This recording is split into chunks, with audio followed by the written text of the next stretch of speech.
But look, what did it take for us to get to the point of an apology? We had to threaten a lawsuit, Jesse.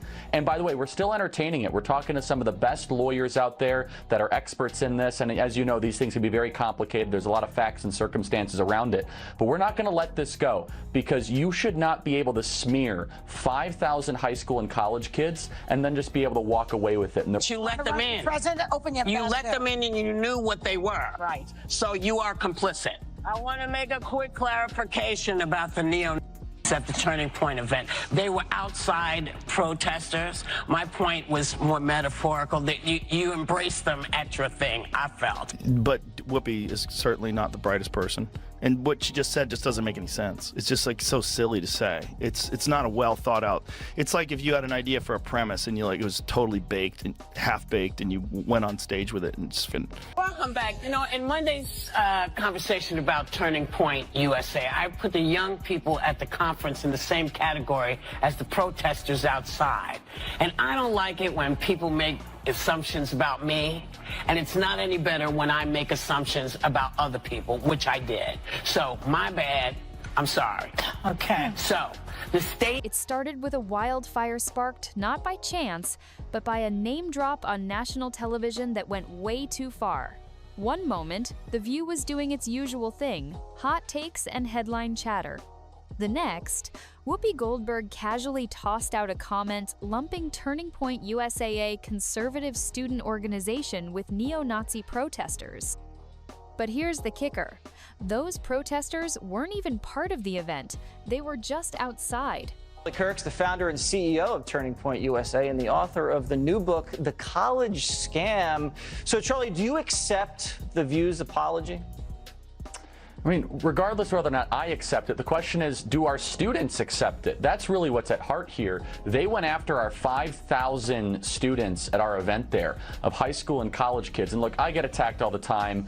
People say false things. I'm a public figure. But when you go after 16 and 17-year-olds that travel from across the country, that then have to live for the rest of their life with a shadow over them because someone at ABC says that they might... Still, Whoopi painted everyone with the same brush.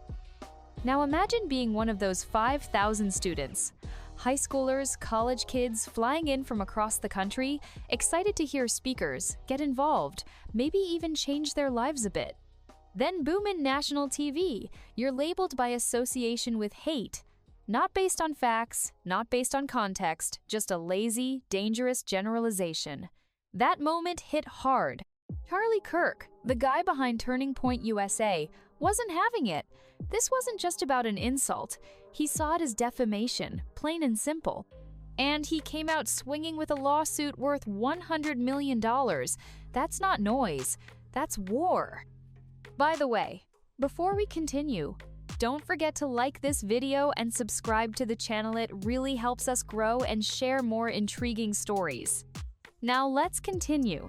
Shift between right and left authoritarianism, and now people don't recognize that if you just stop looking at it in terms of red and blue, look at the actions, whether it's war, suppression of free speech, pharmacological interventions that are mandatory, whatever it is, that used to all be associated with the authoritative right, the authoritarian right, and now those things are being embraced by the left. And I just think it's just an ideology thing, and I think we get confused and we think we're on the right side, and if it's our side that's saying this, for sure that's the right thing to do, and no one's critically thinking about this. Joe Rogan is the gateway drug for young men that thought they were Democrats to become MAGA. Joe Rogan is the bridge, and on that bridge they'll see RF. Charlie made one thing crystal clear. He wasn't just defending himself. He was going to war to protect the names and reputations of thousands of young people who didn't ask to be dragged through mud on live television. And that's how this all began. And just when everyone thought an apology might calm things down, The View fumbled. Instead of a clear, direct apology, Whoopi came back on air with what sounded more like a half-hearted, "my bad." She said she didn't like when people made assumptions about her, and admitted she did the same to those students. But it wasn't heartfelt. It was vague, mumbled, like she was reading off a sticky note someone handed her last second. The reason they felt they needed to do that, Jesse, is because if they told their audience the truth, that when gas is the most expensive it's been, flights are super expensive, that 5,000 kids decided to spend a weekend in summer traveling across the country to go hear from conservative speakers, maybe the audience of The View would think twice about all of their ideas. That's why they felt so compelled to try to smear our wonderful summit this last week. Yeah, they have nothing else. Is that show has this very specific ideological bubble in which they operate in, you know, and they always bring on a token conservative woman and they yell over her and silence her, and you know they did that with Meghan McCain, and they did that with the what is that other blonde woman from Survivor? Do you remember her, Jamie? She was always yelling. I mean, it's just it's a bizarre show. No accountability, no real effort to make it right. Viewers noticed, critics pounced. It wasn't just what she said, it was how she said it. People expected more. You don't accuse thousands of students of aligning with hate groups, then brush it off with a casual, "Oops, I messed up." It looked like damage control, not regret. And Charlie Kirk? He didn't buy it for a second. In interviews, he said it wasn't about hurt feelings. This wasn't personal, it was about a national platform smearing innocent young people and then trying to pretend it never happened. So I hate the whole thing. And frankly, that show, you want to talk about a show that set women back, is The View. You want to talk about that show, if the CIA is engineering, you know, Antifa and fucking the Capitol riot, some crazy misogynist engineered The View, because there's nothing worse than The View. In terms of, like, there are so many brilliant women out there. None of them are on The View. None of them have gone near the set of The View. I mean, they have brought in the lowest tier of the, what is it, the Y chromosome? No, double The X. Okay. Double X. They brought in the lowest of the double X's for. That half apology wasn't enough for him, or for the students who now had to live with the stigma of what was said on live TV. It didn't stop there. The fire was growing. What came next would take everything to a whole new level because someone else was about to jump into the fight, and he wasn't going to hold back. Enter Joe Rogan, and when he stepped into the mess, it was like pouring gasoline on a bonfire. Rogan caught wind of what happened on The View, the accusations, the apology, the lawsuit, and he didn't waste a second. On his podcast, he lit into Whoopi Goldberg with the kind of brutal honesty that made his show famous. No sugarcoating, no dancing around it. He mocked her apology, tearing apart how someone with that much influence could say something so reckless, and then try to clean it up with a flimsy, "my bad." He didn't stop at Whoopi, he went after the system. The way mainstream media throws accusations with zero evidence, and somehow walks away clean. Worried about losing your job, and you're worried about podcasts taking over, and who's the source of news, and we said Donald Trump was Hitler, but half the country disagreed with us, and he won, and this is okay. And Joe Rogan believes in dragons. Do you see what Whoopi Goldberg said? What'd she say? Whoopi Goldberg said that Biden could arrest all the Republicans and put them in jail. You just need to see how unhinged this kind of thinking is. Well, you know what Joe Biden could do? Joe Biden, you have to see it, because it's so on TV. crazy. She said I don't want to say too much, but we're going to have a lot of fun at the Department of Education. We're going to have a lot of fun. Can I tell you something? Like, I've had quite a few people contact me about that particular post. Like, I'm sure I have 1/100th of what you're getting, but people are contacting me about cabinet posts. I'm like, I got look, nothing. I mean, I'm actually, after this He called out the double standard show certain people always seem to get a free pass, while others are dragged through the mud for far less. And this wasn't just criticism. Rogan took his time breaking it all down, point by point, showing how the media can twist things, then act surprised when the backlash hits. His tone? Pure fire. Sarcastic, sharp, and impossible to ignore. He didn't care who he offended. He didn't hold back. He said what a lot of people were already thinking but hadn't dared to say out loud. And the internet? It exploded. Clips of Rogan's rant spread like wildfire. But this wasn't the peak yet. This was just the moment everything broke wide open. As Rogan's takedown gained momentum, Whoopi's silence started to speak louder than any words could. While social media caught fire memes, hot takes, reaction videos flying in from every direction, Whoopi didn't respond. No interviews, No statements, not even a tweet. Just awkward smiles on The View and heavily scripted banter that felt off. People noticed. The silence didn't come off as grace, it looked like she was cornered. And when a media figure goes quiet in the middle of a firestorm they helped start, the public doesn't forget. In fact, they get louder. That's exactly what happened here. Meanwhile, Rogan kept going. He zeroed in on the real issue, how fast media figures toss out accusations, and how slow they are to take responsibility when they're wrong. And he wasn't wrong. Viewers began pulling up old clips, stacking them against Whoopi's vague apology, and calling her out for playing with fire and acting like it was no big deal. At the same time, Charlie Kirk stayed relentless. He hit the press circuit, not just demanding accountability, but framing this as a fight for young people who got smeared unfairly. And it started to stick. The lawsuit wasn't just a legal move anymore, became a symbol, a stand against media giants who, as Rogan put it, throw rocks from a glass house. And that's when things got really interesting. What happened next turned a messy controversy into a full-blown cultural battle.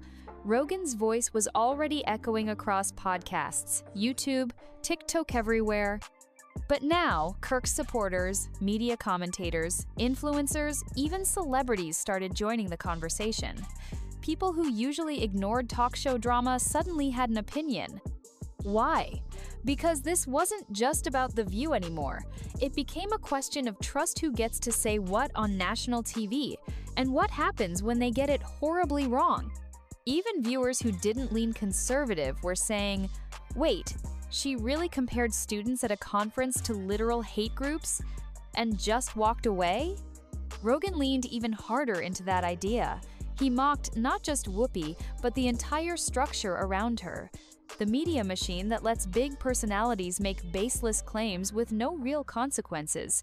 He pointed to the hypocrisy, the selective outrage, the fake apologies. His fans ate it up. The clips, viral, the reactions, savage. Meanwhile, Whoopi didn't clarify anything. No second apology. No real explanation. Just silence. That silence became the story. Every day she didn't speak, more people saw it as guilt. Back on the legal side, Charlie Kirk wasn't letting go. He didn't care about settling. He wasn't looking for a PR win. He wanted a reckoning. And now he wasn't alone. He had the public's attention, media pressure, and Rogan's massive audience backing the narrative that The View had finally crossed a line they couldn't step back from. While Whoopi tried to carry on like business as usual, the damage was done. Every time she opened her mouth on The View, people weren't just listening, they were analyzing, watching for cracks. Her usual confidence? Gone. Her sharp wit? Drowned in hesitation. It felt like she was walking on eggshells in her own studio. At the same time, social media became a war zone. Memes of her apology popped up everywhere. Some had her holding cue cards. Others slapped the words, "My bad," across her face in bright red letters. People weren't just upset, they were entertained. The internet was turning her mistake into a punchline. And Rogan? He didn't slow down. He analyzed every excuse the show made, picked apart every weak defense, and made sure his audience understood exactly why this wasn't just another media slip-up. He shouted, "People aren't stupid. They see the game being played." That one line echoed across platforms like a rallying cry.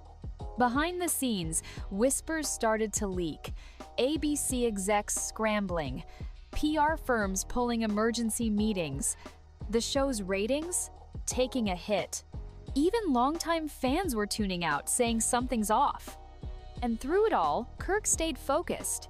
He said it wasn't just about correcting the record, it was about exposing how media treats conservatives, especially young ones, like easy targets. This wasn't a feud anymore, it was a public trial. And Whoopi? She wasn't winning it. Then came the part that hit even harder, because this was no longer about one episode or one mistake. Charlie Kirk made it clear. This wasn't performative outrage, it was personal. He was furious that The View had recklessly linked his organization and thousands of young students to hate groups. No evidence, no connection, just a lazy smear on live TV. And now those students, some just 16 or 17 years old, had to live with that. Joe Rogan backed that up, pointing to the bigger problem. Mainstream media had become more about narrative than facts.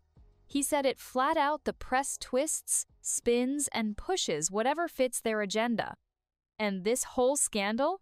It was the proof. Rogan didn't just attack The View, he went after the entire culture that lets this kind of thing slide.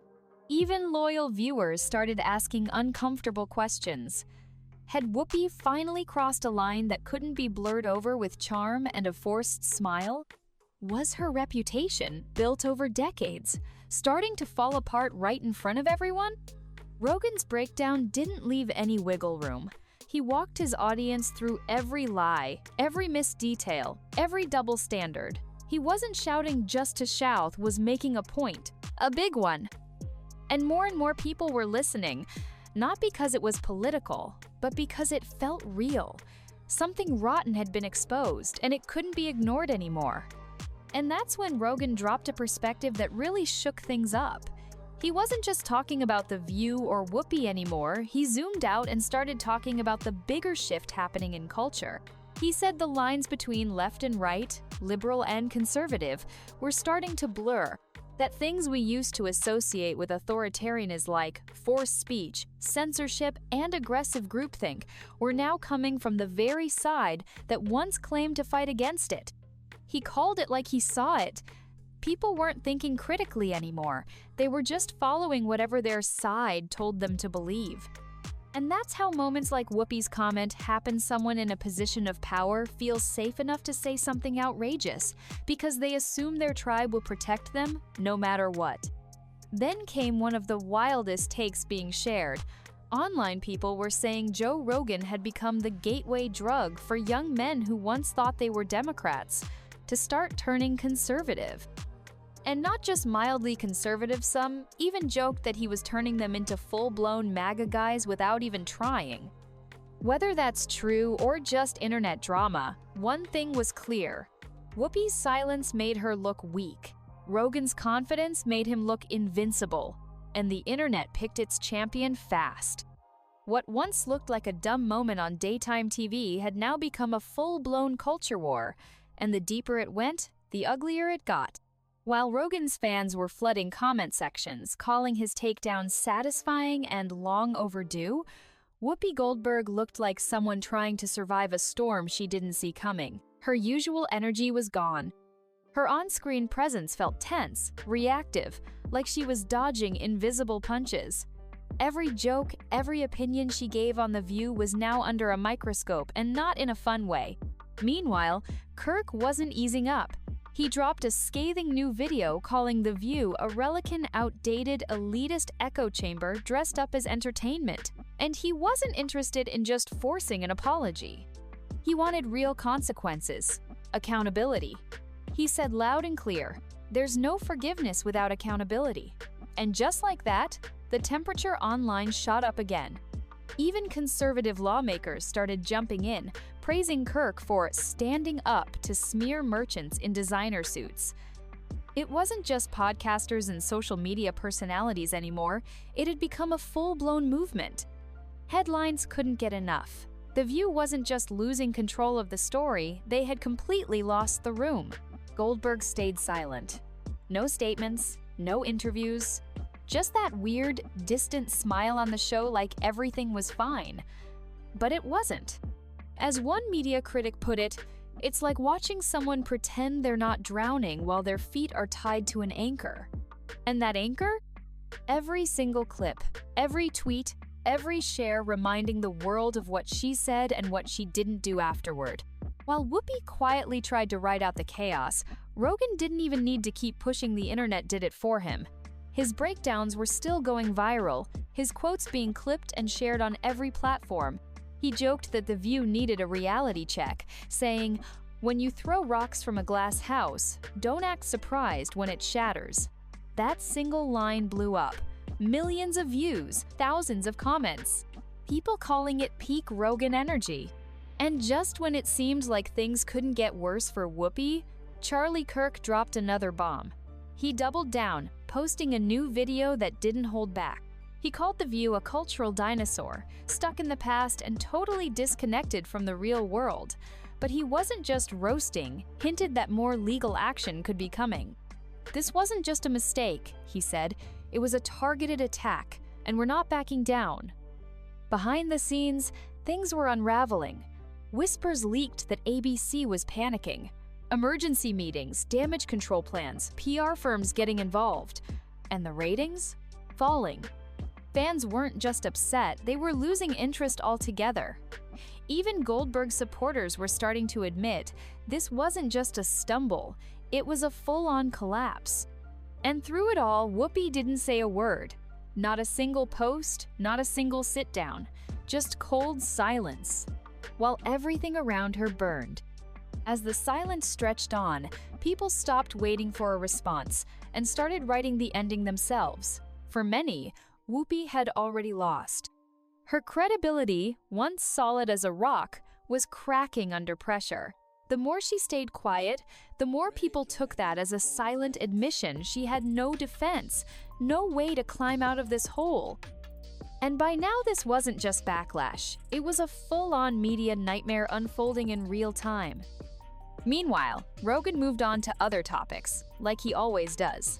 But his takedown of Whoopi didn't fad, it stayed front and center online. Fans brought it up again and again, treating it like a trophy. It became one of the most replayed, reshared moments of the month. And that says something. When even Rogan doesn't need to say anything more, but his fans keep the fire alive, you know it hit deep. Charlie Kirk, on the other hand, didn't move on. He stayed locked in, doing interviews, rallying support, pushing the lawsuit with everything he had. And he even joked, "At this rate, I should thank them. They've proven everything I've been saying about the media for years." His base loved it. They weren't just supporting the lawsuit, they were using it as a symbol, a stand against what they called elite media bullying. And The View? It kept airing, but something had changed. The energy was gone. The sparkle? Dead. Viewers could feel the tension, like a studio trying to pretend everything was fine while the walls quietly crumbled. By this point, The View felt like a ghost of what it used to be. Every conversation on the show felt cautious, every joke forced. Viewers weren't just noticing the change, they were tuning out. And those who stayed? They weren't watching for insight. They were watching for the next crack, the next slip, the next sign that Whoopi was still rattled. Rogan and Kirk had, without ever teaming up, created a perfect storm. One used sharp, calm breakdowns. The other brought fiery anger and zero hesitation. Together, they didn't just challenge The View, they steamrolled it. Rogan broke the story apart with facts and brutal honesty. Kirk kept the pressure on with relentless energy and that $100 million lawsuit hanging in the background like a guillotine. Even the media started struggling to protect Goldberg. Outlets tried spinning it, saying the backlash was overblown, or that Whoopi was misunderstood, but nobody was buying it. In today's world, where everything gets clipped, replayed, and shared in seconds, the truth, or at least the receipts, are always out there. And what made it worse? Whoopi didn't fight. She didn't defend herself, didn't push back. That silence, that uncomfortable smile, it didn't look like strength. It looked like surrender. Her legacy, once built on being bold and outspoken, was now tangled in the aftermath of a scandal she never really owned. And with every day she stayed quiet, the story got louder. The final blow didn't come from a headline or a lawsuit, it came from how fast everything unraveled. Whoopi Goldberg, once one of the most unshakable voices in daytime TV, had become a symbol of what happens when power meets carelessness. Her fall wasn't just publicity, it was viral. She wasn't being criticized anymore. She was being turned into a meme, a punchline, a cautionary tale. And maybe that's what stings the most. Not just the backlash, but how fast it all collapsed. One day she was steering the conversation. The next she was trending for all the wrong reasons. Every clip of her mistake, every second of Rogan's breakdown, every word from Kirk replayed endlessly across platforms. She was no longer leading the talk, she was the topic. This wasn't just a feud. It became a warning shot to every media figure who thinks their platform makes them untouchable. Because in this era, one reckless sentence can set off an explosion. And if you're not ready to own it, you'll get buried by it. The View is still on the air, but something is different now. The confidence, the easy, it's gone. And as for Rogan and Kirk, they walked away stronger, louder, and more influential than ever. Goldberg, on the other hand, was left trying to rebuild a reputation that may never be the same again. If you enjoyed this video, don't forget to hit the like button and subscribe to this channel. Also, drop your thoughts in the comments. See you on the next one.